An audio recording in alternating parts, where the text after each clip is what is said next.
What's up? It's Sam Walker here with Ringside Intel, and let's talk about UFC Saudi Arabia and what we can do with the main card winners. So Robert Whittaker had a vintage performance, an incredible first-round knockout of Ikram Alexander. And now, what do you do with Robert Whittaker, the former middleweight champion? Well, I think the best thing to do is to pair him with another former middleweight champion in Sean Strickland. That just seems like the perfect fight to make. While Strickland was recently the champion and barely lost the belt, Robert Whittaker has established himself as head and shoulders above just about everyone else in the division. So let's put them together and make sure that if you do find a rematch, if you do have Izzy versus Strickland, you do have DDP versus Whittaker, if you have any iteration of that, then it makes more sense because there's more distance between those fights and the two former champions have sort of filtered themselves out and you leave with one. Alexander Volkov had a tremendous victory over Sergey Pavlovich. He controlled that fight from start to finish, making great use of his superior reach and height. So this was pretty much a dominant victory for him, even though it went to decision. Now, what you do with Volkov next, I'm liking him against Jailton Almeida. I think that's an interesting style clash, and it just prevents the sort of rematches that you can have that just feel a little too soon. Alexander Volkov has fought both Tom Aspinall and Curtis Blades, so instead of potentially going a rematch there, give him Jailton Almeida, and that way, once again, there could be a little more distance between some rematches and things make a little more sense. So I'd like to see Jailton Almeida and Alexander Volkov in a classic striker versus grappler matchup. Now here's where things get a little tricky.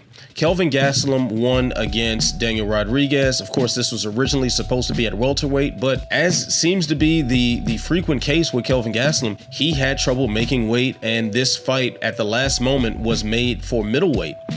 So I think at this point we can just forget about Kelvin Gastelum fighting at welterweight. The UFC would be absolutely foolish to book him in another welterweight fight, and other people in the division would be foolish to sign on the dotted line against someone who habitually cannot make 170 pounds. I think Kelvin Gastelum, instead of looking for his next fight, really needs to do an evaluation over what exactly he wants out of the sport.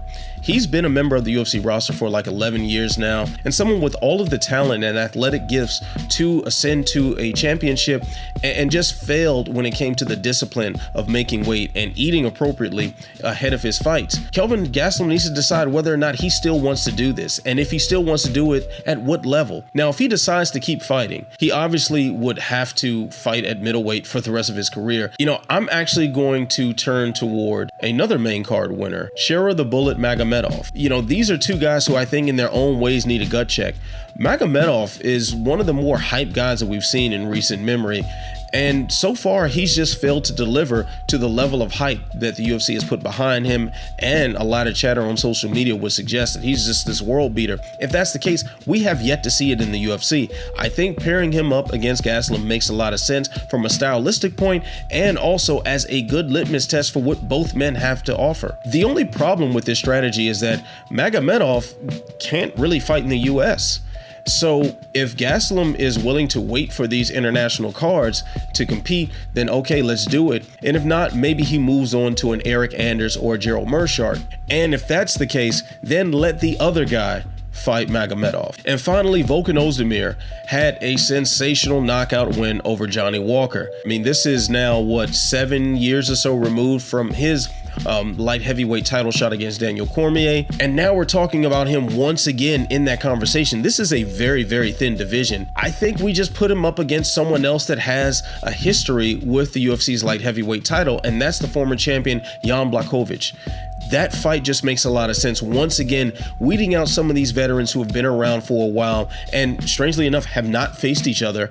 And we see what happens from there. So Jan Blachowicz should be the next one up for Volkan Ozdemir, if you ask me. So that will do it for my main card matchmaking for UFC Saudi Arabia. Stay locked into Ringside Intel. Remember to like, subscribe, share, tell a friend to tell a friend, tell that friend to tell 10 more friends. I'm Man Walker. Peace.